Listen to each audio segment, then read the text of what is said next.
Hey guys, it's Paul Giroux, paulfgiroux.com, and in this video I'm going to be doing a walkthrough of the menus of the new Sony a7R IV. This is the first window that you get once you put a battery into the camera, and I'm going to go through the setup that you get. This is also what happens after you initialize. I am in Arizona right now. Today is September 5th.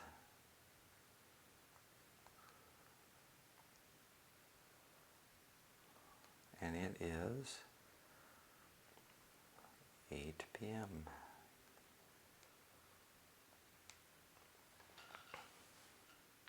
All right, that's what we've got.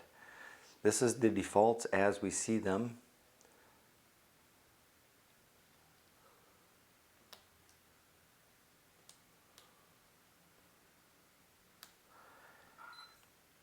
And you can hear that it's got the audio signals set. You can see what the settings are for focus, face detection, picture profile, drives, file format, auto white balance, DRO, and standard without any creative styles. So let's start changing those. Camera 1. Default is JPEG. I go to JPEG and RAW. Quality, I do compressed. Some landscape photographers might like to do uncompressed, but I'll just keep it there. Fine is great. These are huge files with this camera. They're 60 meg raw files. So I think large is going to be just fine. But if you want to take it down, you could bring your JPEGs down to 26 or even 15. So let me just do that. Aspect ratio 3:2 with this camera. We've got now 4 options, which is really cool. APS-C 35, Super 35, I take it and turn it off. Because that way when I do video, it automatically defaults to APS-C unless I change that. So that's where this window I keep exactly the way it is. I'm in single shooting mode. I will go to low. And then that window also shows me my self-timer modes, 2, 5, and 10, as well as some brackets and other bracketing, which might be useful for landscape photographers, interior photographers, folks like that. Bracket settings, everything else I leave the same. Now this memory 1, 2, and 3 attached to the top ones. So for example, what I use my memory settings for is for video. So I shoot stills in manual only mode, but when I do memory setting 1, I set it to 24p. When I set memory 2, I set it to 60p. And when I set memory 3, I do that 120p full HD. So that's how I use my memory settings. And what you have to do is set your camera to the particular mode, whether it's movie or stills, and then these become the ones that you set. And that's the default memory setting. It's basically what I've got going on right now. So whatever window is up, and then you set your memory, it says registered. So that tells you it was memory 1. It won't matter because I'm going to go back and redo it later, but that's how you do the memory. Select media. It's in default 1, and now default 1 in this camera is slot 1 is up top, slot 2 is below, which is a flip from the previous cameras.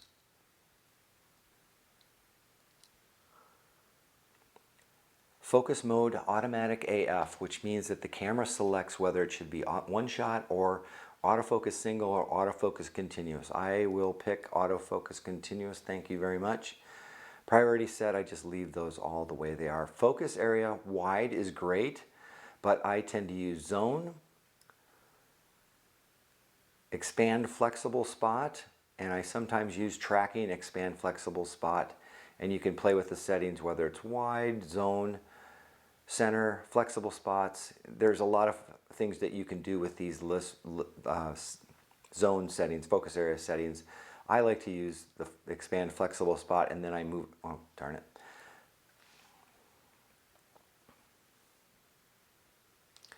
I like to use expand flexible spot and then move it around with the joystick.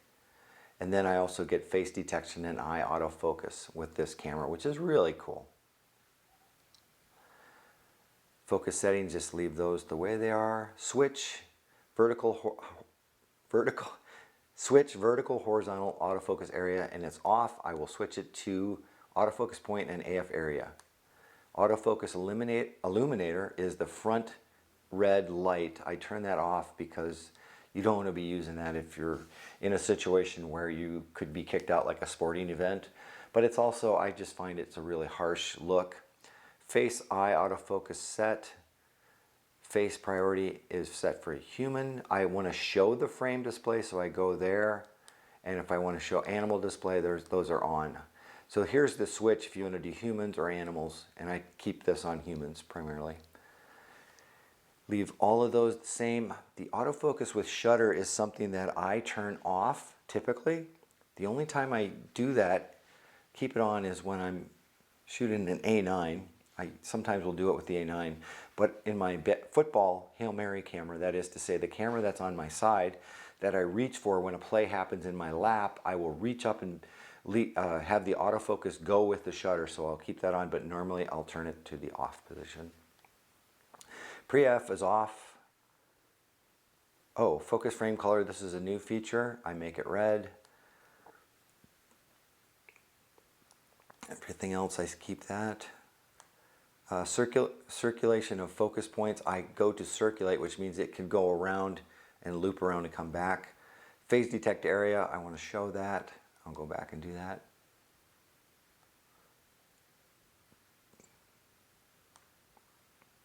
ISO setting, I'll show you where I set that with my custom buttons, but you can find it here in the menus too. Metering mode is multi, which I typically keep. There's other modes, but I never use anything but multi. Face priority and multi-mode on. Spot metering point center, what it does, even though I don't use it, I just go to the focus point link. AEL with shutter, I change that to on, even though I don't typically use auto exposure. That's good. Flash mode, fill flash.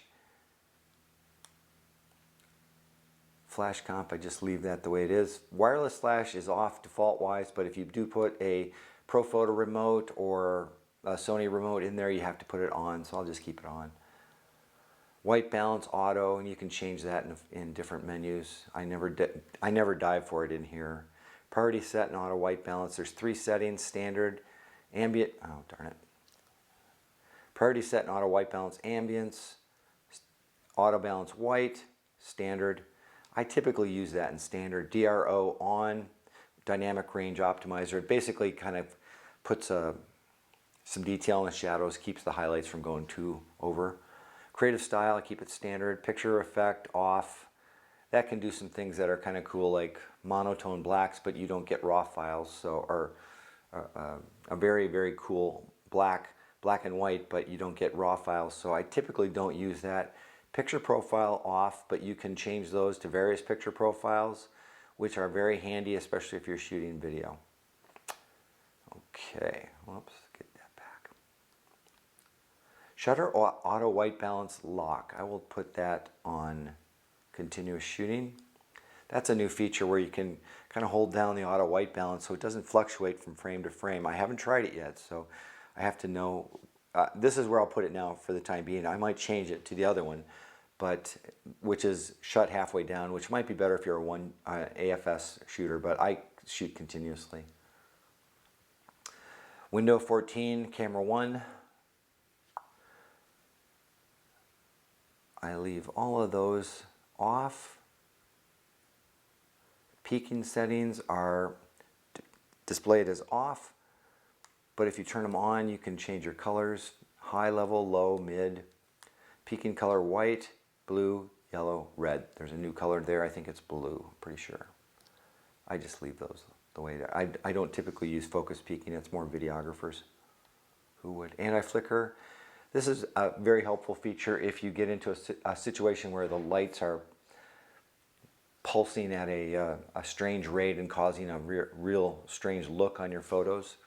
So you can try that in situations where you've got some bad lighting.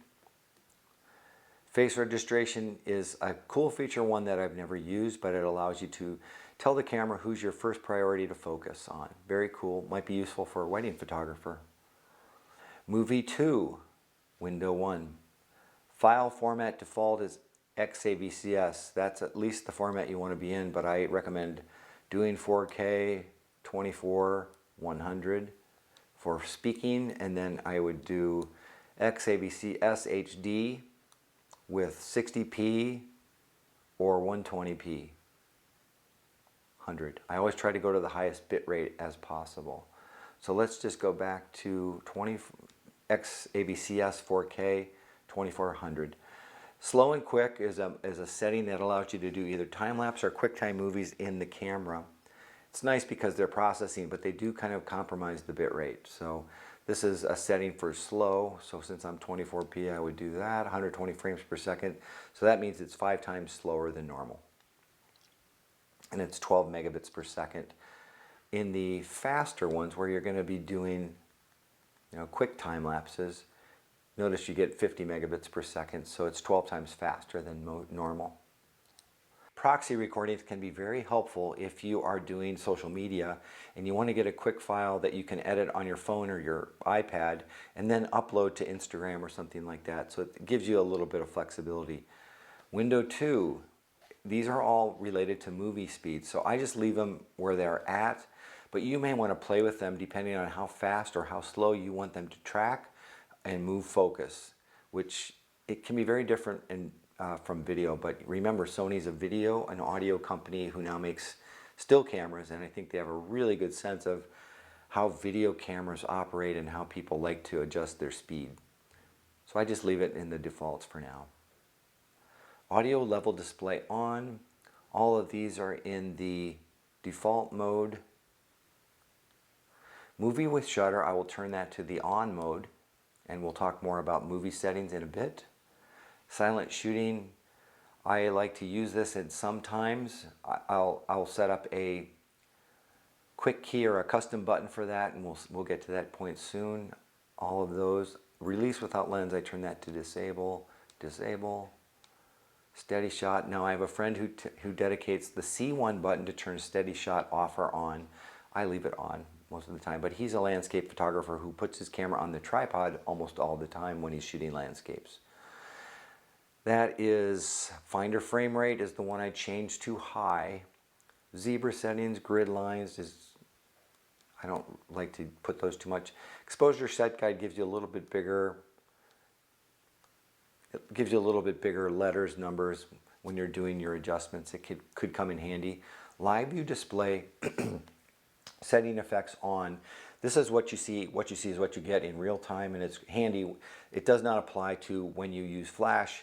When you use a Sony dedicated flash or use a flash like ProPhoto, Godox, or Elechrome that has a Sony dedicated MIS trigger, then it will turn that to setting effects off and give you a continuous brightness so that you can kind of sense.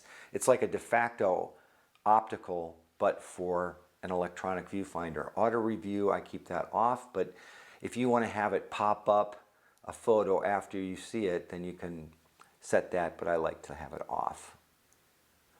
Now here we get into our custom key operations in window 9. And custom keys for stills, if you don't set anything, they will stay the same for video. And I just pretty much set up one set of custom keys for everything and then try not to get too confusing between stills and video. But if you wanted to, you could set up stills. You could set up some custom buttons for video as well. But I try to keep it a little bit less confusing by just doing one for everything. The wheel, I changed that to ISO. AEL hold button, I changed that to focus hold. And AF on, I leave it that way. Focus mode, I leave it that way. But you could change it to something else. Touch operation select, that allows you to turn the back screen off or on, and that is the garbage can. I'll just leave that there. Button 1 is focus standard. That is this button. I leave it the way it is. Number 2 is the center button, and it's not set. I'm going to set that to APS-C Super 35 drive mode. I turn this to nothing, so it's off.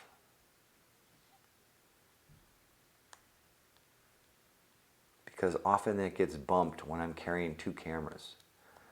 ISO, I keep that over there, even though the wheel is setting it. I like to be able to just spin the wheel without having to push a button to get to the ISO, and that number 5 is not set. Now, Custom 1 and Custom 2 are two buttons that I continually go back and forth on in terms of what should I use them for. And I'm kind of at a new place with these cameras because the firmware changes and the focus changes are so great that things that I used to use them for, to me, are no longer appropriate. So I'm trying to think of new ways to use these buttons so that they're effective for me. So number 1, I'm sorry, my voice is cracking. Number 1, I'm going to turn that to movie.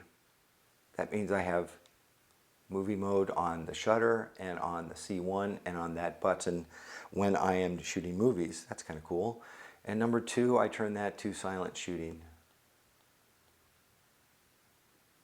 because I want to go quickly to silent or mechanical with this camera or with the a7RIV. The A9 is a camera that I typically use in silent mode almost all the time. And then the focus hold button, which is on the side, not on this particular lens, but on many of the G and G Master lenses, I leave it at focus hold. We'll explain that more a little bit later. Okay. All right, we're out of there. Custom key for movie. Darn it.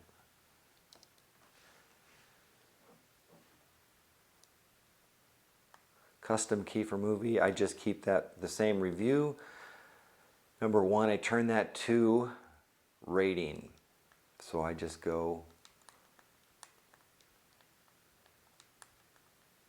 I want 5-star ratings. I keep that one the way it is. Function menu set. This is new in this camera, which is really great because you've got 2 set of function menus, one for when you're shooting stills and one for when you're shooting movies. Right now, I'm just going to keep them to the defaults, just the way they are, until I get to try more of these function mode settings that I can determine whether I like them or not. So I'm just going to leave it the way they are. I think they're pretty well thought out, and I think they work quite well. So I'm just going to leave them the way they are. Dial setup, I change this to time value, aperture value. I keep that normal. Movie button, always. Lock operation parts off. Audio signals, I turn those off. Although sometimes with video, it's nice to have it on as a reminder, but I don't like the focus confirmation and autofocus, that chirp, so I typically turn this off. So now we're going into the the network operation. Control with smartphone, I keep that set to on because then I can control the camera much like I'm doing right now with my video camera, where I can turn it on. See, I can control it with my smartphone. It's pretty cool. And then I will keep it always connected on. Okay.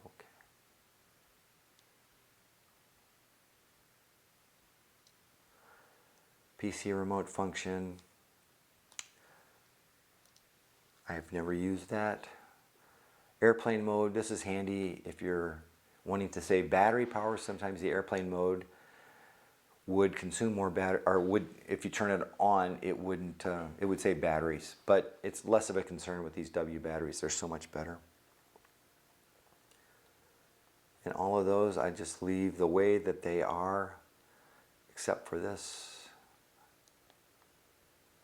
That's good. Just leave those the way they are. Leave those the way they are. Display rotation. Image jump setting, I go to rating only, 5-star. That helps me get to my favorites faster. Now we are in setup 1, menu 1, monitor brightness. I'm going to go down to +2. Viewfinder brightness, auto. Finder color temperature, I leave those the way. Volume settings, I just go up to 12. That stays the same. Display quality, I go to high. Power save, I go to 5 minutes. Auto save, I go high. So that means when it prioritizes recording over shutting down because of heat. Keep that the way it is. Touch operation off. That can be controlled with this button. Touch panel pad, touch panel only. I go to touch panel and pad. And the settings are defaulting there so that only the half is hot or accessible as a touch, whereas the left side is not, which is great if you have your eye in the viewfinder. That way your nose won't adjust focus or touch focus settings. Leave those the way they are. TCUB settings, I don't check with those, use those. Everything else is the way the date time setup we already did. I leave these the way that they are. That was the area. You can, if you want to put IPTC information, you can do that using a card. I don't do that. I have not done it. I need to learn more about it. Formatting for your card so that it's fresh to start. Record media settings is a big one. It tells you to prioritize a certain slot. Standard mode is just one card doing everything. I typically go to simultaneous, and that way I have both doing the same thing at the same time. But I'm just going to go to standard since all I have is one card in there right now. I just leave these the way that they are. You can name the file if you wanted, but I just leave it the way, pretty much the way it is for now. Version, this tells you your firmware version and your lens firmware version 1 on this camera. Save, load settings, and setting reset. This is where initializing will take the camera back to ground zero, where it was when it came out of the box, which you saw in the first window. But if you do camera settings reset, it will start the camera, but it will remember your custom buttons and things that you've already set, but it'll just restart the camera in a way. It's not quite as deep of a start, but it's a good thing to know. And then the My Menu settings is really handy. So what I do is I use this My Menu settings a lot for things like formatting. There we go, format right there. And then I add it. And then things like date, time. I add that one too, so I don't have to dive through the menus. Other things like, what else do I use a lot of?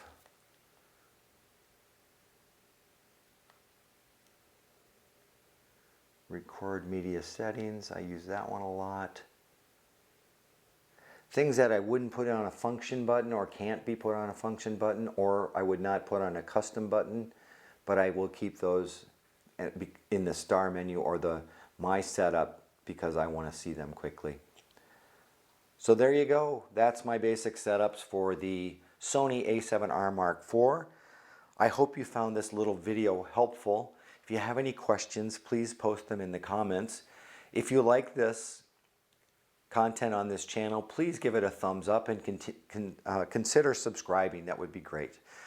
I hope you have a great day. We'll talk to you later. Thank you. Bye.